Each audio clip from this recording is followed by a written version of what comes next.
জুবিন ক্ষেত্ৰক ৰাজনীতিৰ মঞ্চলৈ ৰূপান্তৰ কৰিব নালাগে। প্ৰিয়ংকা গান্ধী কংগ্ৰেছ দলৰ হৈ আহিছিলে, দলীয় কামত আহিছিলে আৰু 2 মিনিট জুবিন ক্ষেত্ৰত গ'ল। তেওঁ যদি জুবিন ক্ষেত্ৰত যাবৰ কাৰণে আহিলেহেঁতেন বেলেগ কথা। জুবিন ক্ষেত্ৰখনৰ জাগা কোনে নিৰ্ধাৰণ কৰিলে?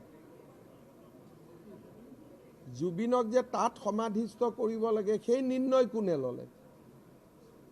আৰু দিনত 8 বাৰ 9 বাৰ মাটি খান্দাৰ পৰা গছ কাটাৰ পৰা সেই জাগাটোক ক্ষেত্ৰ কোনে বনালে? বিমল বৰা, মই, কেশৱ মহন্তইতো দিনে ৰাতিয়ে কামত লাগি থাকিলোঁ।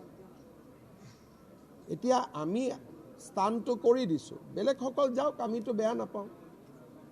কিন্তু নিৰ্মাণ কোনে কৰিলে? সেই জাগাটো যে জুবিন সমাধি হ'ল, জাগাটো কোনে চিলেক্ট কৰিলে?